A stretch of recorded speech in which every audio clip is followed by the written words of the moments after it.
എല്ലാവർക്കും ഒരിക്കൽ കൂടി സ്വാഗതം. ഇന്ന് ഞാനിവിടെ തയ്യാറാക്കാൻ പോകുന്നത് ബീഫ് ചില്ലിയാണ്. ഏറ്റവും എളുപ്പത്തിൽ എങ്ങനെയാണ് ബീഫ് ചില്ലി തയ്യാറാക്കാമെന്ന് നമുക്ക് നോക്കാം.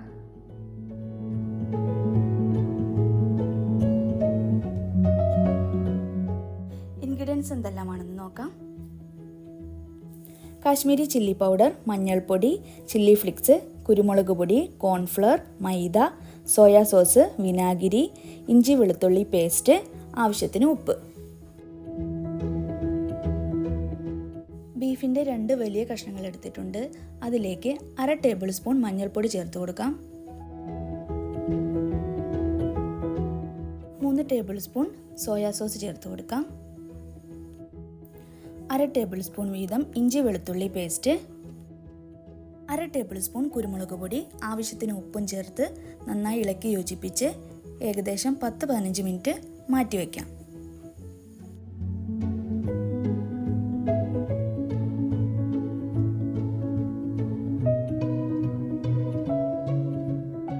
ഇനി നമുക്ക് ബീഫ് കഷ്ണങ്ങൾ വേവിച്ചെടുക്കാം. ഞാനിവിടെ കുക്കറിലാണ് വേവിച്ചെടുക്കുന്നത്. 1/4 ടേബിൾ സ്പൂൺ എണ്ണ ഒഴിച്ചു കൊടുത്ത് വെള്ളം ഒഴിക്കാതെ ബീഫ് കഷ്ണങ്ങൾ 6-7 വിസിൽ വരെ വേവിച്ചെടുക്കാം.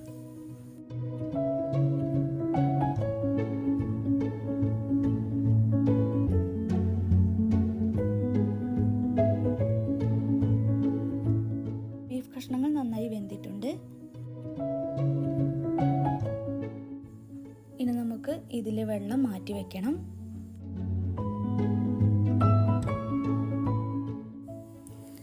ബീഫ് കഷ്ണം തണുത്തതിന് ശേഷം ചെറുതായി അരിഞ്ഞു കൊടുക്കാം.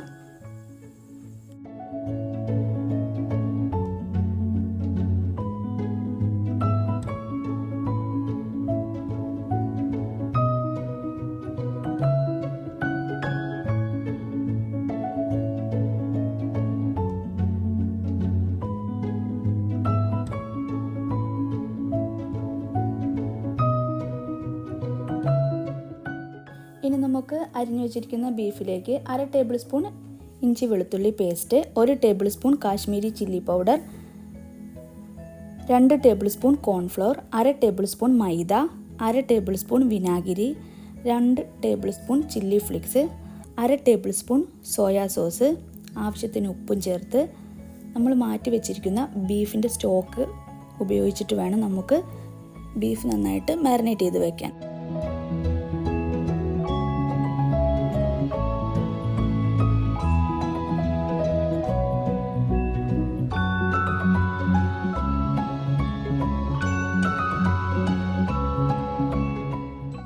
ഏകദേശം ഒരു 10 മിനിറ്റോളം മാറ്റി വെക്കണം.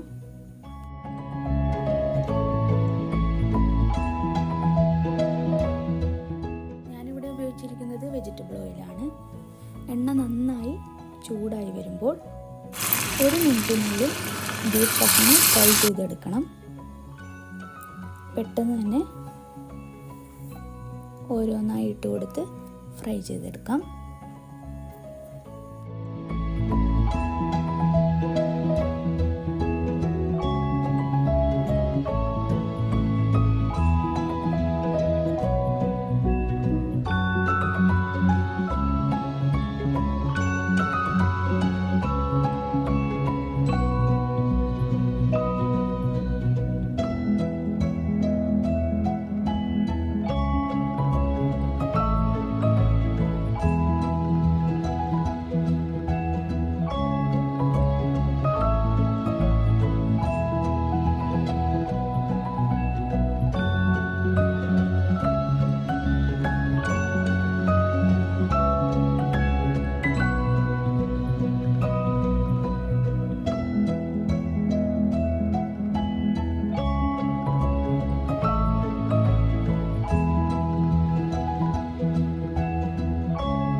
തീർച്ചയായും നിങ്ങൾ ട്രൈ ചെയ്ത് നോക്കണം. മീനൂസ് കിച്ചൺ മറ്റൊരു അടിപൊളി റെസിപ്പിയുമായി വീണ്ടും